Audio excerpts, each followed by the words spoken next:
जय हिंद। मेरे प्यारे बच्चों, आप सभी का मोस्ट वेलकम करते हैं आपके अपने यूट्यूब चैनल जेमा सारथी YouTube channel and coaching centre में। मेरे प्यारे लाडलों, जैसे कि आप सभी को पता है कि जैक के द्वारा क्लास 10th और 12th का मॉडल सेट जारी कर दिया गया है। मेरे प्यारे बच्चों, हम बहुत ही जल्द आप लोगों को सब्जेक्टिव सह ऑब्जेक्टिव सारे का सारे सब्जेक्ट का सोल्यूशन करवाने वाले हैं, मॉडल सोल्यूशन देने वाले हैं। प्यारे बच्चों, अगर आप मॉडल सोल्यूशन का पीडीएफ चाहते हैं तो पीडीएफ लेने के लिए आप हमारे व्हाट्सएप ग्रुप को ज्वाइन कर लीजिएगा।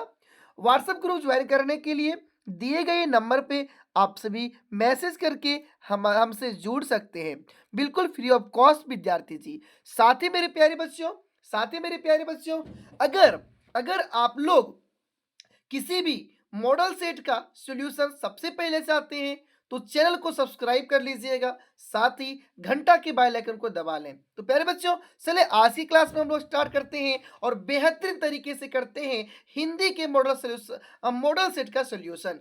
तो प्यारे विद्यार्थी जी, अब देख पा रहे होंगे झारखंड शैक्षणिक अनुसंधान एवं परिषद परिषद रांची के द्वारा यह मॉडल सेट जारी किया गया है। अगर हम वर्ष की बात करें तो 2024-25 के लिए है, कक्षा 10वीं बच्चों के लिए है, विषय हिंदी ए। और आपको जो एग्जाम में जो समय मिलने वाला है 3 घंटे का मिलेगा और 80 नंबर का रहेगा।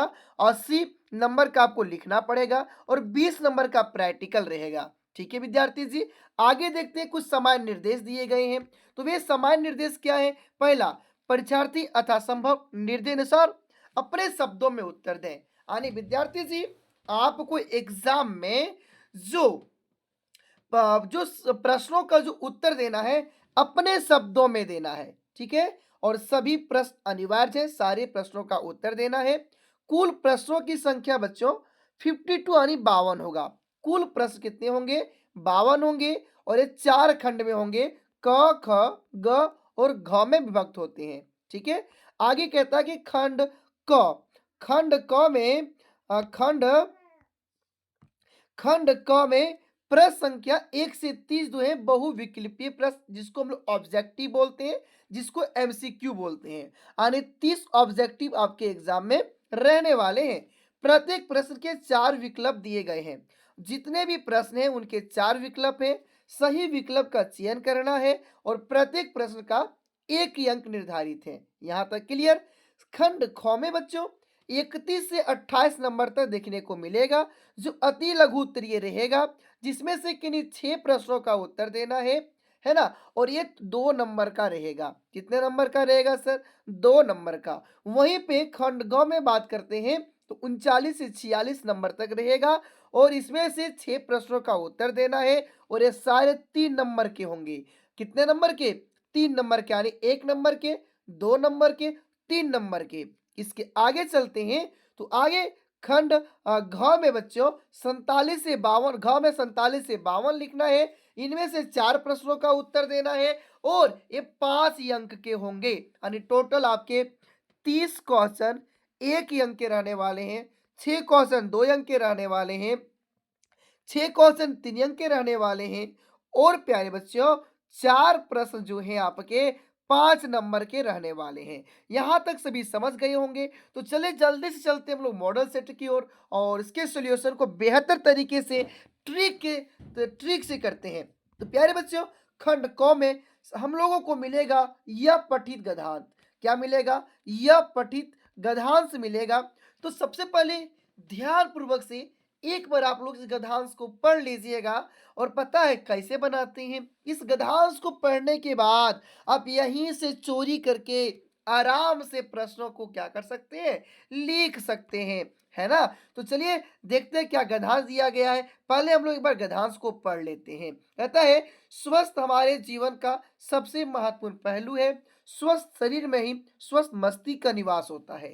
यदि हम स्वस्थ रहना चाहते हैं तो हमें अपने खान पान, दिनचर्या और मानसिक स्वास्थ्य पर का ध्यान रखना चाहिए। संतुलित आहार, नियमित व्यायाम और पर्याप्त नींद अच्छे स्वास्थ्य के मुख्य स्तंभ हैं। इसके अतिरिक्त तनाव से बचना और सकारात्मक सोच रखना भी स्वस्थ बनाए रखने में सहायक होता है। स्वास्थ्य का सीधा संबंध हमारे दैनिक कार्यों और उत्पादकता से होता है। जो व्यक्ति स्वस्थ होता है वह न केवल शारीरिक रूप से बल्कि मानसिक रूप से भी अधिक सक्षम होता है। आज की भागदौड़ भरी जिंदगी में कई लोग अपने स्वास्थ्य को नजरअंदाज कर देते हैं, जिससे दीर्घकालिक बीमारियों का खतरा बढ़ जाता है। इसलिए हमें अपने स्वास्थ्य के प्रति सजग रहकर एक स्वस्थ और सुखी जीवन जीने का प्रयास करना चाहिए। प्यारे विद्यार्थियों, या आप इस गद्यांश को पढ़ें।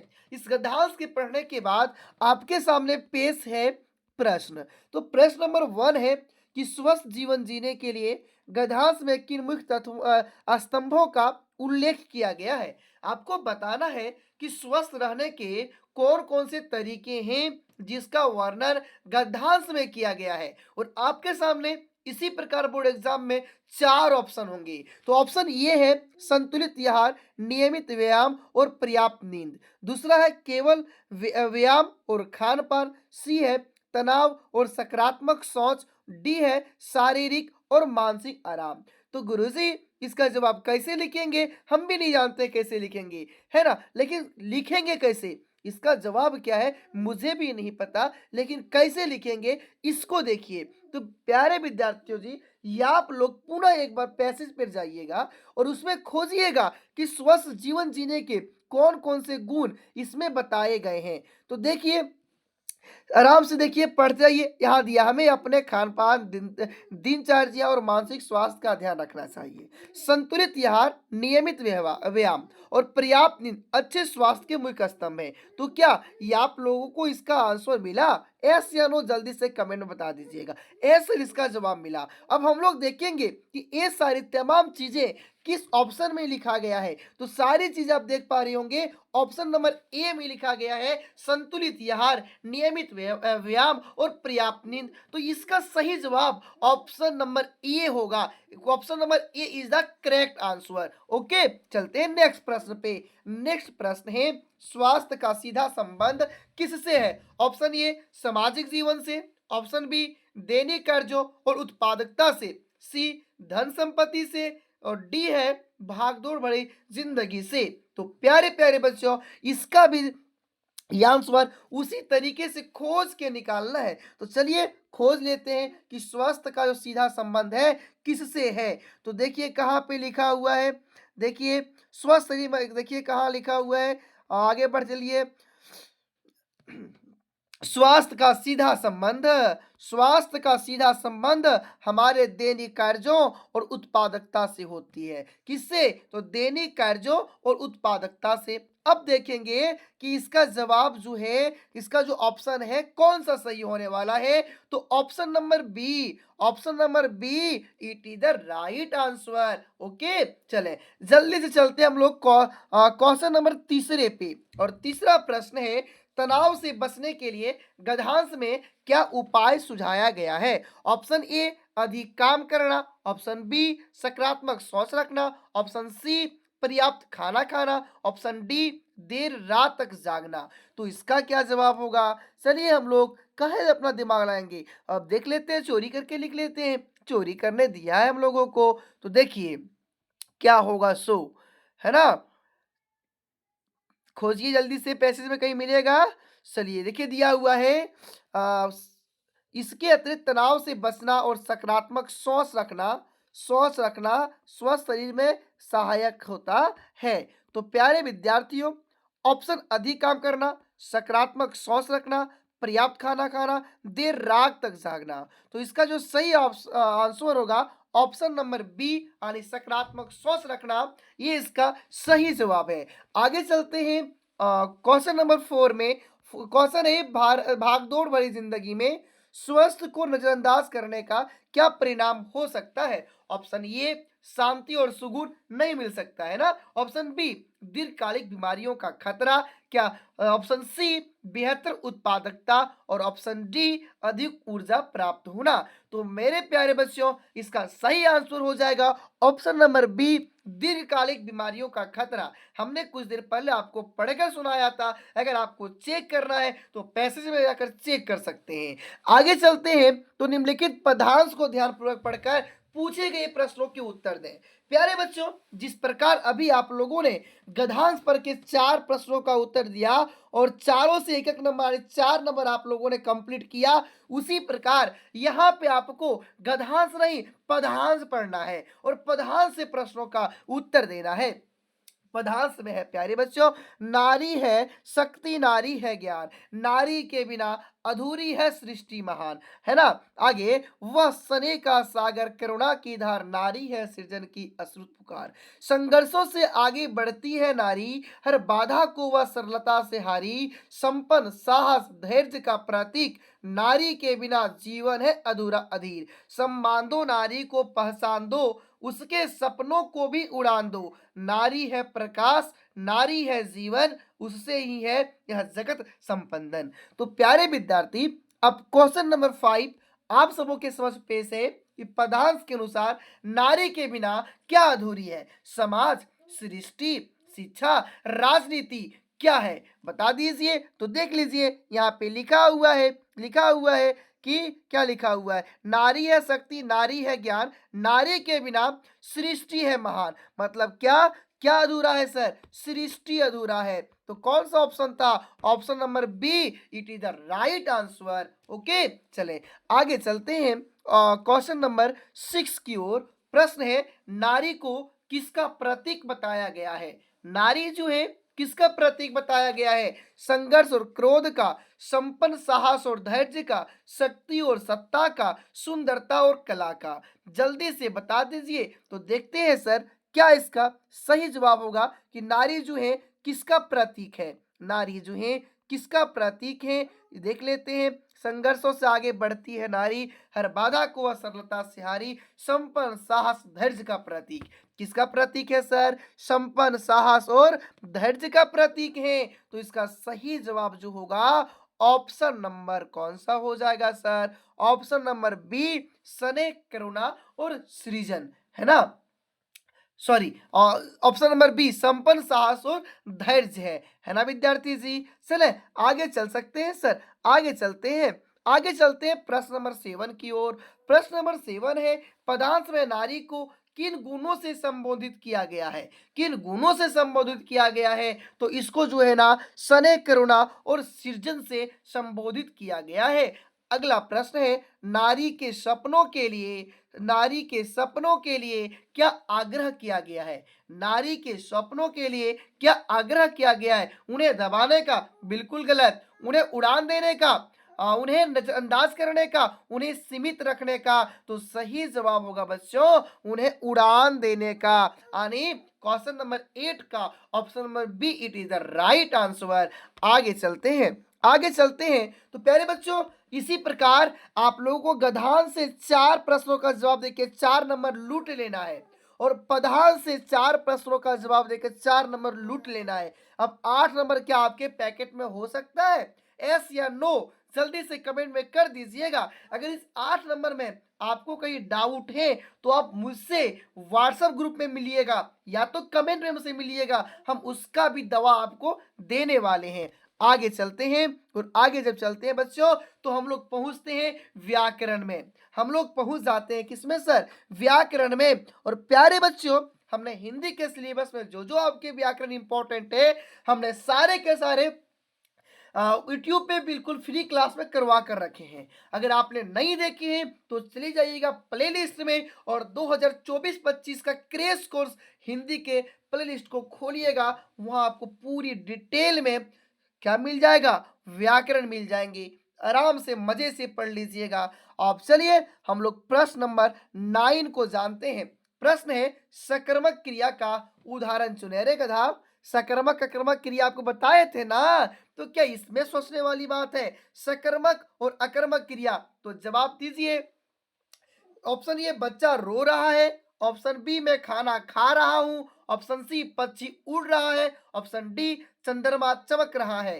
तो सही जवाब हो जाएगा ऑप्शन नंबर बी, मैं खाना खा रहा हूं, मैं खाना खा रहा हूं। सकर्मक और अकर्मक क्रिया की पहचान के क्या नियम है। तो क्या किसे किसको से प्रश्न पूछना है, प्रश्न पूछना है क्या किसे किसको, क्या किसे किसको। अगर आप लोगों को इन तीनों का जवाब मिलता है तो समझ जाइएगा कि वह जो सेंटेंस है सकर्मक क्रिया है, वह जो सेंटेंस है सकर्मक क्रिया है। अगर ये तीनों का जवाब आप लोगों को नहीं मिलता है तो समझ जाइएगा सर, समझ जाइएगा कि ये जो चीजें हैं ये अकर्मक क्रियाएं हैं। तो विद्यार्थी जी, हमने बताया था आप लोगों को, हमने बताया था, पता एस या नो जल्दी से कमेंट कर दीजिए। एस सर बताए थे। तो बता दीजिए, हम प्रश्न पूछते हैं बच्चा को, पहले बच्चा के बारे में पूछते हैं। ए बचवा बोल, क्या कर रहा है? रो रहा है। किसे रो रहा है? किसको रो रहा है? कोई जवाब नहीं सर। क्या कर रहा है? खाना खा रहे हैं। किसे खा रहा है? किसे खा रहे हैं? खाना को। किसको? खाना को। जवाब मिला ना सर? तो ऑप्शन नंबर बी, मैं खाना खा रहा हूं, ये सकर्मक क्रिया का उदाहरण है। आगे चलते हैं क्वेश्चन नंबर 10। सकर्मक क्रिया और अकर्मक क्रिया में मुख्य अंतर क्या है? कर्ता में, क्रिया में, कर्म की आवश्यकता में और वाक्य की संरचना में। तो सर कर्म की आवश्यकता में है, कर्म की आवश्यकता में है ना। आगे चलते हैं। आगे सकर्मक क्रिया में हमेशा क्या होता है? ऑप्शन ए एक कर्ता, बी एक कर्म, सी एक वाक्य, डी एक काल। तो सही जवाब होगा एक कर्म। सकर्मक क्रिया जो है ना उसमें एक ही कर्म होता है। सकर्मक क्रिया में कितने कर्म होते हैं? एक ही कर्म होते हैं। आगे चलते हैं क्वेश्चन नंबर 12 की ओर। निम्नलिखित में से किस वाक्य में क्रियापद का उपयोग हुआ है? बच्चा दौड़ रहा है, हरे भरे पेड़, बड़ी मिठाई, नदी का किनारा। तो सही जवाब ऑप्शन नंबर ये होगा, बच्चा दौड़ रहा है। हमने क्रिया और वाक्य दोनों को पढ़ा कर रखे हुए हैं, अब जाकर प्लेलिस्ट में देख सकते हैं। आगे चलते हैं बच्चों, अब प्रश्न नंबर 13 की ओर। प्रश्न है, पत्र शब्द का एक अर्थ नहीं है। पत्र शब्द का एक अर्थ नहीं है, मतलब 3 गो अर्थ सही है, एक गो अर्थ गलत है। पत्र का मतलब पत्रिका, ये तो होता है। पत्र का मतलब पत्रिका, ये तो होता है। पत्र का मतलब पत्ता भी होता है सर, ये भी सही है। पत्र का मतलब चिट्ठी भी होता है सर, ये भी सही है। तो सही जवाब पुस्तक होगा। पत्र का मतलब पुस्तक नहीं होता है। तो क्वेश्चन नंबर 13 का option number D, it is the right answer. आगे चलते हैं और आगे चलते हैं। प्रश्न नंबर 14 मिलता है, मुख शब्द का एक अर्थ क्या हो सकता है? मुख शब्द का एक अर्थ जो है क्या हो सकता है? ऑप्शन ए चेहरा, बी द्वार, सी सिर, डी कंठ। तो प्यारे बच्चों सी जो है गलत है, डी गलत है, बी गलत है। ऑप्शन नंबर ये it is the right answer. मुख का मतलब चेहरा होता है। आगे चले प्रश्न नंबर 15 की ओर जाते हैं और यहाँ पे आपको अवयव मिलते हैं। अवयव शब्द की परिभाषा क्या है? जो समय, स्थान, काल आदि में परिवर्तन करता है। बी जो वाक्य में कार्य करता है। सी जो अपनी स्थिति या रूप में कभी नहीं बदलता। डी जो वाक्य में संज्ञा के रूप में आता है। जो वाक्य में किसके रूप में सर? संज्ञा के रूप में आता है। तो इसका सही जवाब होगा जो ये अपनी स्थिति या रूप में कभी नहीं बदलता। Option number C, it is the right answer. आगे चलते हैं। प्रश्न नंबर 16। प्रश्न है, वह जल्दी आया, वाक्य में जल्दी शब्द किस प्रकार का अवयव है? वह जल्दी आया, वाक्य में जल्दी शब्द किस प्रकार का अवयव है?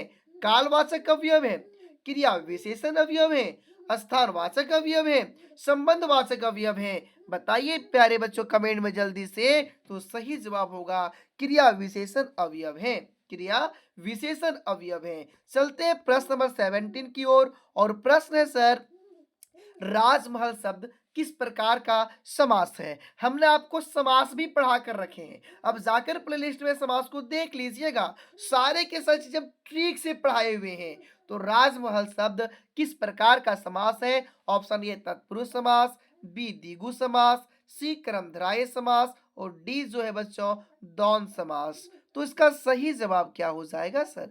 ऑप्शन नंबर ए हो जाएगा तत्पुरुष समास। राजमहल राजा का महल, है ना। आगे चलते हैं। प्रश्न नंबर 18 की ओर। बहुव्रीहि समास में किस प्रकार के पद होते हैं? ऑप्शन ए, दो पदों का अर्थ एक साथ मिलकर नया अर्थ बनाता है। बी, दोनों पदों का अर्थ एक ही होता है। सी, पहला पद दूसरे पद का विशेषण करता है। डी, समास का अर्थ दोनों पदों से अलग होता है। तो बताइए जल्दी से सही जवाब क्या होगा? सही जवाब होगा समास का अर्थ दोनों पदों से क्या होता है? अलग अलग होता है ना, बहुव्रीहि समास कहलाता है। 19 प्रश्न है सर, तुम स्कूल जाओ और मैं घर रहूंगा, इस वाक्य का प्रकार बताइए। हमने वाक्य के प्रकार बताए थे आपको, सरल वाक्य, मिश्र वाक्य, संयुक्त वाक्य और बेजोड़ ट्रिक के तरीके से हम पढ़ाए थे। जाकर एक बार देख लीजिए ना, एग्जाम में बहुत हेल्पफुल होने वाला है आपका है। तो तुम स्कूल जाओ और मैं घर पर रहूंगा, इस वाक्य का प्रकार क्या है? ये सरल वाक्य, बी मिश्र वाक्य, सी संयुक्त वाक्य, डी विशेष वाक्य। तो सही जवाब प्यारे बच्चों इसका होगा ऑप्शन नंबर सी, संयुक्त वाक्य। क्या हो जाएंगे? संयुक्त वाक्य। अगला प्रश्न है प्रश्न नंबर 20। मैंने उसे बुलाया, मैंने उसे बुलाया क्योंकि वह देर से आया था, इस वाक्य में कौन सा वाक्य है? सरल वाक्य, मिश्र वाक्य, संयुक्त वाक्य और व्याख्यात्मक वाक्य। तो इसका सही जवाब होगा ऑप्शन नंबर बी, यानी प्यारे बच्चों मिश्र वाक्य। आगे चलते हैं, आगे चलते हैं तो खंड ग मिलता है। क्या मिलता है सर? खंड ग मिलता है। और यहाँ पे आपको फिर से दिया गया है गद्यांश, लेकिन इस बार जो गद्यांश है आपके पढ़ा हुआ गद्यांश है ना, आपके पाठ्य पुस्तक से है। तो एक बार हम लोग गद्यांश को जल्दी से पढ़ लेते हैं। गद्यांश कहता है, बार बार सोचते क्या होगा उस कोमा का जो अपने देश की खातिर घर गृहस्थी जवानी जिंदगी सब कुछ होम देने वालों पर भी हंसती है और अपने लिए बिकने के मौके ढूंढती है। दुखी हो गए। 15 दिन बाद फिर उसी कस्बे से गुजरे। कस्बे में घुसने से पहले ही ख्याल आया कि कस्बे की हृदय स्थली में सुभाष की प्रतिभा अवश्य प्रतिष्ठित होगी, लेकिन सुभाष की आंखों पर चश्मा नहीं होगा।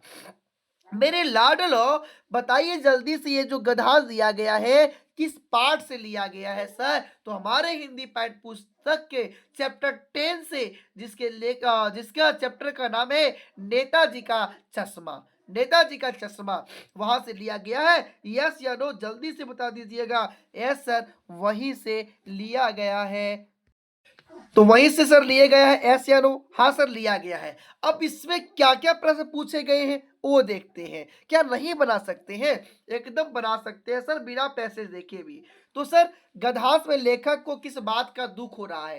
कौम की मानसिकता और अपने देश के प्रति उनकी निष्ठा, चश्मे की कमी, सुभाष चंद्र बोस की मूर्ति के बारे में, अपने जीवन में फैसलों के बारे में। तो सही जवाब इसका होगा कौम की मानसिकता और अपने देश के प्रति उनकी निष्ठा का। तो ये इसका सही जवाब होगा ऑप्शन नंबर ये। अगला चलते हैं प्रश्न नंबर 22 की ओर। प्रश्न है, गद्यांश में लेखक का यह विचार सुभाष की आंखों पर चश्मा नहीं होगा का क्या अर्थ है? चश्मा सुभाष चंद्र बोस की पहचान का हिस्सा नहीं था। सुभाष चंद्र बोस की मूर्ति में कोई कमी नहीं थी। चश्मा मूर्ति के साथ जोड़ने का विचार लेखक ने नहीं किया था। लेखक ने चश्मा बनाने की योजना बनाई थी। तो सर इसका सही जवाब क्या होगा? चाहे तो इसका जवाब आप पैसेज पढ़ के भी ढूंढ सकते हैं। तो जल्दी से बता दीजिए। तो सही जवाब ऑप्शन बी होगा, सुभाष चंद्र बोस की मूर्ति में कोई कमी थी, है ना, उसका चश्मा नहीं बना था। आगे चलते हैं, फिर से गद्यांश दिया गया है और कहता है, बेटे के क्रियाक्रम में तूल नहीं किया, पतहू से आग जलाई उसकी, किंतु ज्यों ही श्राद्ध की अवधि पूरी हो गई पतहू के भाई को बुलाकर उसके साथ कर दिया, यह आदेश देते हुए कि इसकी दूसरी शादी कर देना। इधर पतहू रो रो कर कहती, मैं चली जाऊंगी तो बुढ़ापे में कौन आपके लिए भोजन बनाएगा, बीमार पड़े तो कौन एक चुल्लू पानी भी देगा, मैं मर पड़ती हूँ, मैं पैर पड़ती हूँ, मुझे अपने चरणों से अलग नहीं कीजिए। लेकिन भगत का निर्णय अटल था, तू जाओ नहीं तो मैं ही इस घर को छोड़कर चल दूंगा। यह थी उनकी आखिरी दलील और इस दलील के आगे बेचारी की क्या चलती। तो बताइए बच्चों जी, ये जो चैप्टर है किस चैप्टर का है? आप इस चैप्टर के नाम हमें कमेंट में बता दीजिएगा। हम देखते हैं आपने अभी तक कितनी तैयारियां करके रखी है। अब सर बच्चों, हम सबों के बीच में प्रश्न नंबर 23 यानी 23 आता है कि भगत का निर्णय क्या था? पतोहू को घर में ही रखने का? ये तो नहीं था, तो ये गलत है ना। पतोहू की दूसरी शादी कराने का? चलिए इसको पेंडिंग रखते हैं। पतोहू को घर से बाहर निकालने का? ये गलत है सर। पतोहू को छोड़ देने का? ये भी गलत है सर। इसकी सोच थी कि पतोहू क्या करे सर? दूसरी शादी कर ले। यानी सर इसका सही जवाब जो होगा ऑप्शन नंबर सी, पतोहू की दूसरी शादी कराने का, है ना। ऑप्शन नंबर सी इसका सही जवाब होगा। आगे चलते हैं प्रश्न नंबर 24 की ओर। और प्रश्न है सर, पतहू ने क्या कहा था जब भगत ने उसे घर छोड़ने के लिए कहा? मैं घर से नहीं जाऊंगी, मैं दूसरी शादी करूंगी, मैं आपके लिए बुढ़ापे में भोजन बनाऊंगी, मैं घर छोड़ने को तैयार हूं। तो बच्चों जल्दी से बता दीजिए, उनकी पतहू कही थी कि मैं आपके लिए बुढ़ापे में क्या करूंगी?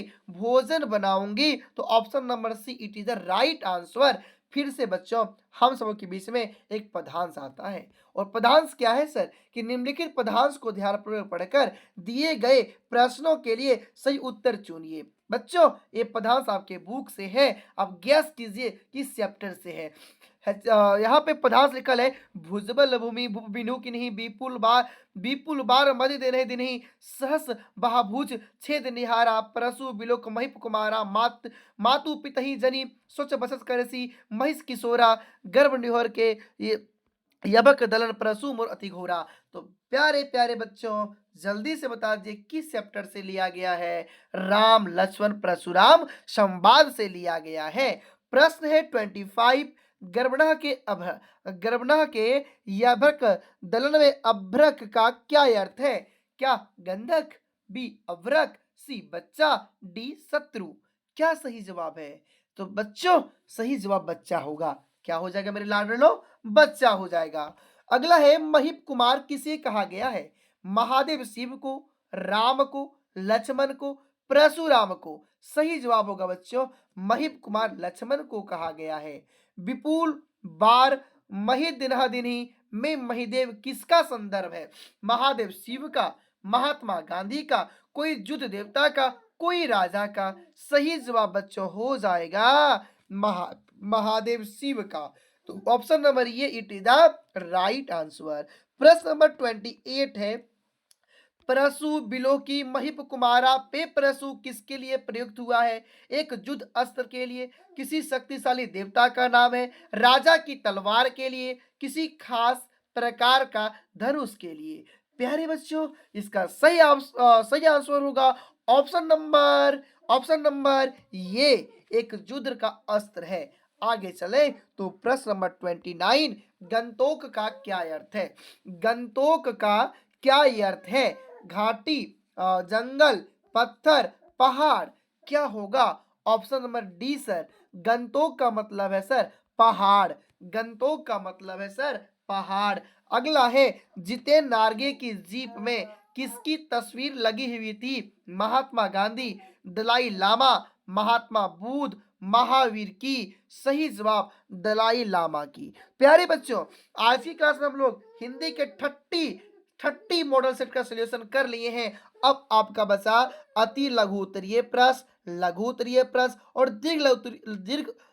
दीर्घ उत्तरीय प्रश्न। मैं प्यारे बच्चों इसका फिर से एक वीडियो लेकर आऊंगा। साथ ही जिन बच्चों को इसका पीडीएफ चाहिए मुझसे कांटेक्ट करके पीडीएफ प्राप्त कर सकते हैं बिल्कुल फ्री में। तब तक बाय बाय टाटा, फिर से मिलते हैं कुछ क्षणों के बाद दूसरे क्लास में। तब तक बच्चों आप लोग दिल लगाकर मन लगाकर जैक बोर्ड की तैयारी करते रहना और अपने सपनों को साकार करने के लिए अपना पूरा दम लगा दीजिए। चले फिर से मिलते हैं अगले वीडियो में, तब तक बाय।